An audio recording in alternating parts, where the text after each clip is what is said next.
साथियों नमस्कार, मैं हरिश्चंद्र बर्णवाल एचबी शॉर्ट्स में आप सभी का स्वागत करता हूं।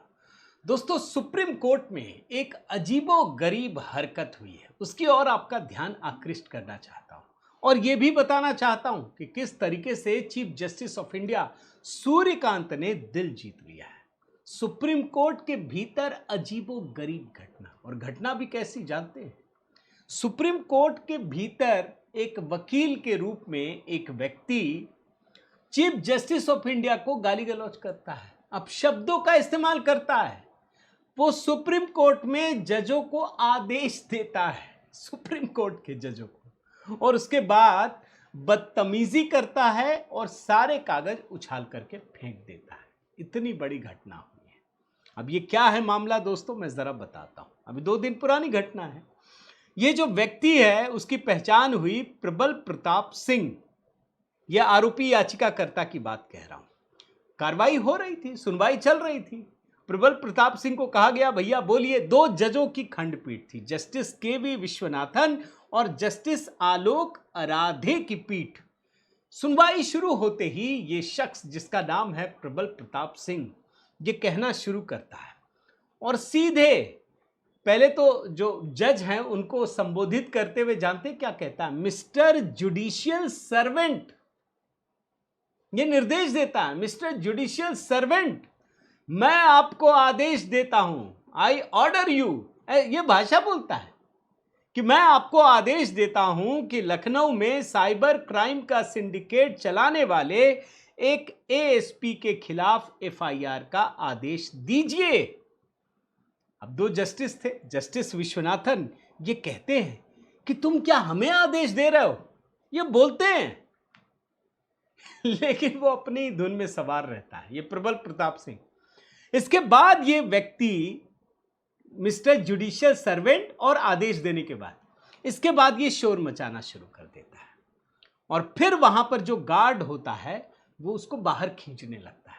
वो सारे पन्ने उठा करके ऊपर फेंक देता है, हवा में लहरा देता है। इसके बाद वहां के गार्ड उसको पकड़ के बाहर ले जाते हैं। पुलिस ने उसको हिरासत में ले लिया, पूछताछ भी हुई।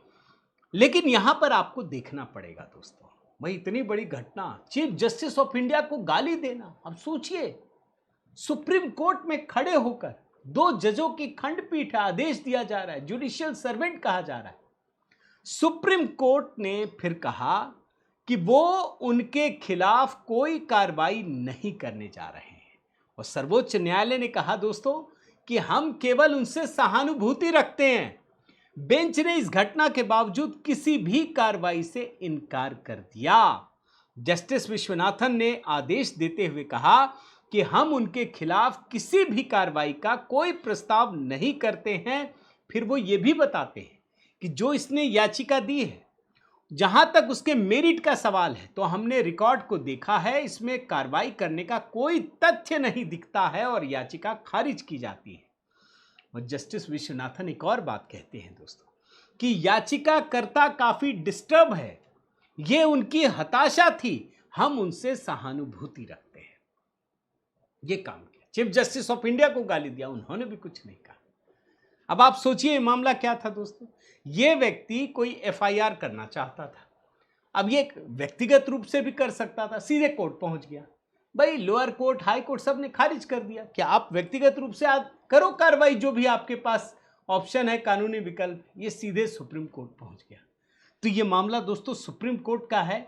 मुझे लग रहा था कि कुछ ना कुछ इसे होगा, लेकिन सुप्रीम कोर्ट ने बहुत ही टोन डाउन करके, उसकी हताशा को समझते हुए, बिना किसी कार्रवाई के मामले को रफा दफा कर दिया। मुझे तो अच्छा लगा दोस्तों सुप्रीम कोर्ट का ये काम, और जिस तरीके से एक्शन लिया गया। एक्शन नहीं लिया गया बोलिए, लेकिन ये पता होना चाहिए कि कैसे कैसे लोग हैं और किस तरीके से अपने फ्रस्ट्रेशन को सुप्रीम कोर्ट में जाकर रखने का प्रयास करते हैं। आप जरूर कमेंट कीजिएगा दोस्तों कि आप सुप्रीम कोर्ट के इस एक्शन से सहमत हैं कि उसने एक्शन नहीं लिया। बताइएगा जरूर, लाइक कीजिएगा, शेयर कीजिएगा। अगर आपने चैनल सब्सक्राइब नहीं किया है दोस्तों, जरूर कीजिएगा। बहुत बहुत धन्यवाद। जय सिया राम।